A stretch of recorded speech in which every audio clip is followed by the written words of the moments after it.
Assalamualaikum warahmatullahi wabarakatuh. Alhamdulillahirabbil alamin wa bihi nasta'in ala umuri dunya waddin. Wassalatu wassalamu ala sayyidil mursalin wa ala alihi wa sahbihi ajma'in. La haula wala quwwata illa billahil aliyyil azim. Amma ba'du. Bapak Ibu para jamaah yang dirahmati Allah Subhanahu wa taala, puji dan syukur di malam hari ini masih kita senantiasa marilah kita panjatkan kehadirat Allah Subhanahu wa taala yang sampai detik ini masih memberikan kita berupa kesehatan, berupa kesempatan kepada kita untuk melaksanakan sholat isya, sholat tarawih dan puasa yang kita pada malam hari ini adalah malam yang ketiga, di mana ibadah yang sangat luar biasa. Ibadah tarawih ini tidak terjadi di bulan-bulan yang selain bulan Ramadan. Makanya kita untuk senantiasa mencoba untuk berdoa supaya menjadi orang yang istiqomah untuk menjalankan qiyamul lail, ya.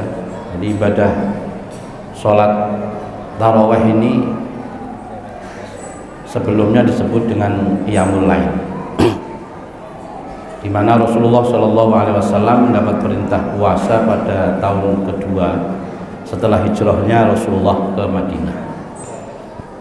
Dan bersamaan dengan itu Rasulullah melaksanakan sholat qiyamul lail setiap malam di bulan Ramadan. Pada malam pertama Rasulullah melaksanakan sholat qiyamul lail di Masjid Nabawi. Hari kedua juga demikian, dan para sahabat melihat itu kemudian ikut untuk mengikuti sholat sebagaimana yang Rasulullah sholat. Hari ketiga demikian, sahabat tambah banyak. Hari keempat tambah banyak lagi. Kemudian hari kelima tambah full masjidnya. Dan hari keenam Rasulullah tidak keluar. Ditunggu oleh para sahabat, ini mana Rasul sampai tengah malam. Kalau kita sekarang sampai jam 2, sampai jam 3, enggak ada keluar sampai pagi. Sampai Rasulullah keluar untuk melaksanakan sholat subuh. Setelah sholat subuh, kemudian Rasulullah ditanya, ya Rasulullah, wahai Rasulullah, tadi malam kami menunggu. Ya, saya tahu kalian menunggu saya. Maka saya tidak keluar karena saya takut kalau taraweh atau belum qiyamul lail itu diwajibkan untuk kalian. Inilah kasih sayang Rasulullah SAW kepada kita, sampai takutnya, khawatirnya kepada kita, nanti takutnya, khawatirnya sholat taraweh diwajibkan untuk kita. Yang saya sholat 5 waktu saja banyak yang bolong, ya Pak. Apalagi kalau seandainya tiap malam harus 8 atau 20 rakaat. Wah, betapa madharatnya kita, ya, beratnya kita. Ini Rasulullah enggak keluar lagi. Nah, setelah itulah kemudian Rasulullah kadang keluar, kadang tidak. Para sahabat sholat sendiri-sendiri, sholat masing-masing. Ada yang mengatakan, para sahabat, ada yang memberi pendapat bahwa sholat tarawih itu hanya 4 rakaat. Ada yang bilang 6 rakaat. Ada yang bilang 8 rakaat. Nah, ini ternyata perbedaan itu sudah zaman dahulu kala itu ada, dan itu tidak masalah, ya kan? Yang masalah itu berdebat dengan perbedaan tapi nggak pernah melaksanakan, ini yang masalah. Ya. Mau nggak tarawih juga sah puasanya, itu tidak, ya. Cuman nggak mendapat fadilah daripada bulan Ramadan untuk qiyamul lail. Kemudian setelah pergantian dari khalifah ke khalifah sampailah kepada khalifah Sayyidina Umar radhiyallahu anhu. Kemudian tarawih ini direformasi total. Yang dulunya para sahabat sholat di rumahnya masing-masing, ada yang di masjid, ada yang di rumah masing-masing. Kemudian melihat itu, di masjid juga banyak yang sholat. Akhirnya pendapatnya Sayyidina Umar ini, Umar bin Khattab ini, oh ini alangkah bagusnya kalau sholat ini diorganisir saja. Kalau begitu kita tarawihnya jamaah saja. Kemudian Umar bin Khattab menunjuk Ubay bin Ka'ab. Ubay bin Ka'ab ini salah satu sahabat yang ahli qurra. ahli Al-Quran, hafidh yang luar biasa pada waktu itu, termasuk kalau seandainya kita punya sanad Al-Quran itu pasti sampai di Ubay bin Ka'ab. Guru-guru kita itu nyambungnya Ubay bin Ka'ab sebelum sampai kepada Rasulullah SAW. Ubay bin Ka'ab ditunjuk oleh Umar bin Khattab untuk menjadi imam.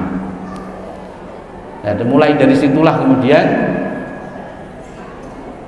sholat tarawih itu dilaksanakan dengan berjamaah. Sampai sekarang kita ini sudah menjadi pendapat jumhurul ulama, pendapat para ulama yang terbanyak berpendapat bahwa sholat tarawih yang berjamaah itu lebih afdol daripada sholat tarawih yang sendirian. Dan di saat itu juga ribut Pak, ada jamaah, ada sahabat yang setuju, ada yang tidak. Ya Umar, kamu telah membuat bid'ah. Ya. Apa jawab Sayyidina Umar? Nikmatu bid'ah hadhihi. Nikmatnya bid'ah itu ya ini. Jadi dianggap bahwa berjamaah sholat tarawih itu adalah nikmatnya bid'ah. Itu tujuan bid'ah itu sudah dari zaman sahabat itu sudah ada. Ya, sampailah sekarang ya ada yang sholatnya 8 rakaat kayak kita, yang modelnya kayak kita ini mampunya 8 rakaat, ya sudahlah, nggak apa-apa daripada tidak sama sekali. Ada yang seperti di Masjidil Haram, berapa rakaat? 20 rakaat satu kali, satu malam, satu juz. Ya. Kalau saya mungkin bisa, tapi nanti yang di belakang pada ogel kakinya ya, pulang malah nanti asam uratnya kambuh, malah Pak Imam gara-gara bacanya terlalu panjang. Jadi ya, ini ya. Jadi kita ambil yang tengah-tengah ya. Jadi mulai sahabat itu, para sahabat Umar bin Khattab dilakukan dengan sholat tarawih berjamaah. Itu diantara sejarah daripada tarawih. Kemudian Bapak Ibu, puasa ya, puasa ini adalah selain ibadah yang wajib bagi kita, ada hikmah di balik itu, bahwa dengan puasa itu kita diajarkan oleh Allah untuk ikhlas ya, untuk menjadi orang yang ikhlas, karena tidak ada ibadah yang rahasia serahasia puasa.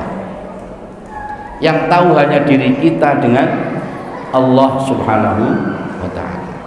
Ibadah sholat orang lihat, anak kita lihat, mertua kita lihat, istri kita lihat, kita lagi sholat ya, kita memberi, kita sedekah, kita zakat, dilihat orang, minimal yang menerima lihat kita. Ibadah haji apalagi, sebelum berangkat sudah panggil tetangganya untuk walimatus safar, banyak orang yang lihat. Dan ibadah-ibadah ini sangat rawan untuk menjadi riya. Makanya dilatih kita supaya ibadah itu ikhlas dengan ibadah puasa ini, yang tidak ada satupun orang yang tahu selain kita dengan Allah Subhanahu wa ta'ala. Istri kita tidak tahu. Antarkan orang ojek ke pasar, di pasar sana, masuk warung terus minum es teh, sampai di rumah puasa Pak, puasa alhamdulillah, tidak ada yang tahu ya. Anak kita main-main, mandi sambil minum, sampai di rumah tanya mama, masih puasa nak? Masih mak, padahal sudah minum sampai 1 gayung. Tidak ada satupun yang tahu. Yang tahu hanya diri kita kepada dengan Allah Subhanahu wa ta'ala. Dan inilah perintah Allah Subhanahu wa ta'ala. Wa ma umiru illa liya'budullaha mukhlishina lahu-d-din.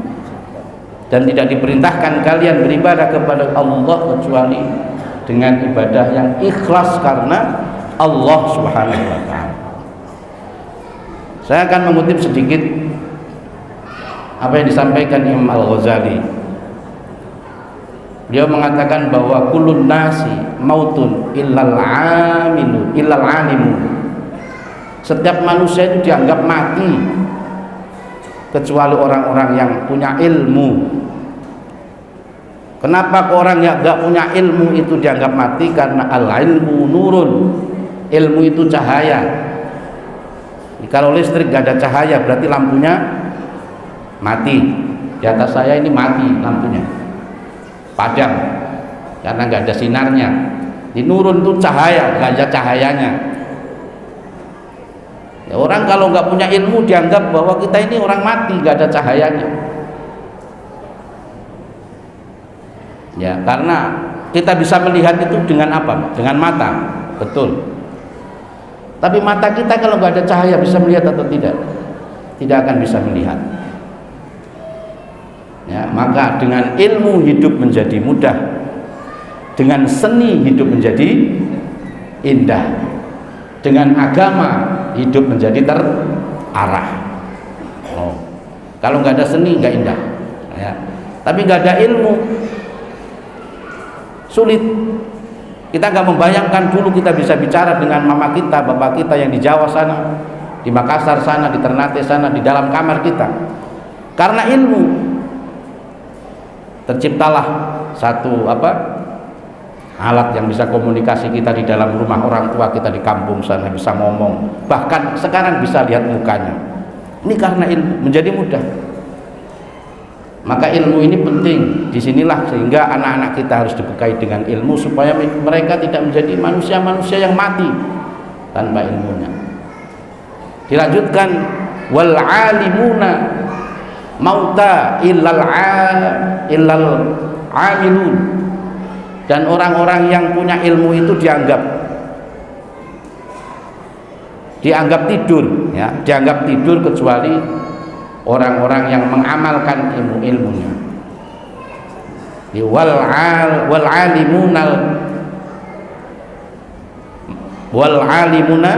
alimuna dan orang-orang alim itu niyamun, tidur, illal amilun, kecuali orang yang mengamalkan ilmunya.